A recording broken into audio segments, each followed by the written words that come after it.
Mic number 2 سے کوئی سوال ہو بھائی؟ السلام علیکم ذاکر بھائی. I am Joseph Fernandes working in a call centre. میرا سوال آپ سے یہ ہے کہ مجھے کئی دوست ملے جن میں سے کچھ سیاہ ہے اور کچھ سنی.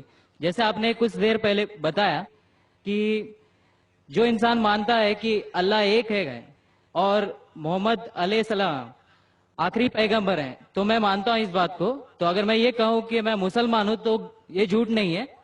لیکن مسلمان بننے کے بعد ایک نماز پڑھنا بہت ضروری ہوتا ہے اور کچھ طریقے ہیں جو دونوں ہی دوستوں نے مجھے بتائے لیکن ان کے طریقے الگ الگ ہیں.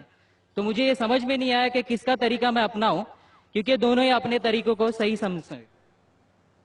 بھائی صاحب نے سوال کیا کہ اگر اللہ ایک ہے اس میں ماننا ہے اور محمد صلی اللہ علیہ وسلم پیغمبر ہے تو میں مانتا ہوں تو اس طریقے سے مسلمان ہوں میں. لیکن میرے دو دوست ایک شیعہ ایک سنی اور مسلمان بننے کے لیے نماز پڑھنا ضروری ہے تو کس طریقے سے نماز پڑھوں؟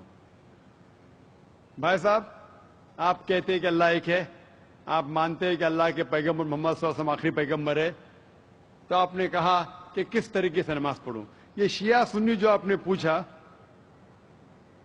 آپ جب قرآن پڑھیں گے قرآن میں نہ شیعہ ہے نہ سنی ہے. قرآن میں نہ شیعہ ہے نہ سنی ہے.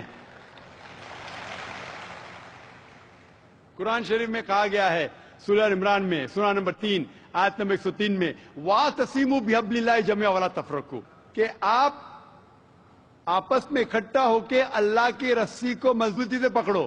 اللہ کی رسی ہے قرآن اور صحیح حدیث. تو آپ دیکھیں قرآن میں کیا لکھا ہے اور اللہ کے رسول کے صحیح حدیث میں کیا لکھا ہے. تو جو بھی آپ سے کچھ کہتا ہے اگر قرآن اور صحیح حدیث کے مطابق ہے آپ اس کی بات مانو. جو ذاکر کہتا ہے وہ بھی کچھ اہم نہیں اسلام میں, ذاکر اسلام میں زیرو ہے.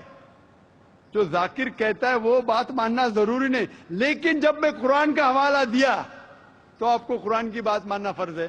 جب میں صحیح حدیث کا حوالہ دیا تو آپ کو صحیح حدیث کی بات ماننا ضروری ہے. تو اسی لیے کوئی بھی شخص کچھ کہتا ہے اگر اختلاف ہے اس میں تو پھر سے رجوع ہو جاؤ قرآن اور حدیث کے پاس, کیونکہ قرآن میں لکھا ہے سورہ نساء میں سورہ نمبر 4 آیت نمبر 59 میں ورس نمبر 59 میں اطیعوا اللہ واطیعوا الرسول, اللہ کی اطاعت کرو, اللہ کی بات مانو اور اللہ کے رسول کی بات مانو. اور وہ لوگ those who have been charged with authority, جو اولو الامر ہے, وہ لوگ جو آپ کے امیر ہے. لیکن اگر قرآن و حدیث کے پاس, اللہ اور اللہ کے رسول کے پاس, تو اگر دو شخص دو عالم کوئی بھی اگر اختلاف ہے آپ پھر سے مڑو اللہ اور اللہ کے رسول کے پاس, قرآن اور صحیح حدیث کے پاس. پھر دیکھو کہ کون سا دوست, کون سا مسلم, کون سا عالم, کون سا مولانا قرآن اور صحیح حدیث کے مطابق کہہ رہا ہے. آپ سمجھے؟ تو اس سے پتا چلے گا کہ کیا صحیح ہے.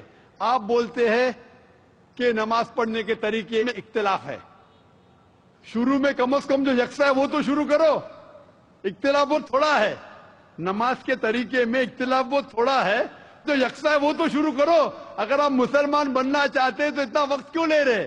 خالی نام کے مسلمان ہونا ضروری نہیں ہے, وہ کوئی فائدہ نہیں. عملی طور پہ مانو کہ اللہ ہے کہ اس کی عبادت کرو اور آخری رسول محمد صلی اللہ علیہ وسلم پہ ایمان لاؤ, اور اس کے بعد پھر تحقیق کرو آپ کے دو دوست لوگ جو بول رہے قرآن سے کون میچ کرتا ہے, صحیح حدیث سے کون میچ کرتا ہے. کیونکہ اللہ کے رسول فرماتے صحیح بخاری کی حدیث ہے اس طریقے سے نماز پڑھو جس طریقے سے آپ نے مجھے دیکھا. تو جو صحیح حدیث سے ثابت ہے, قرآن اور صحیح حدیث سے, اس طریقے سے نماز پڑھو.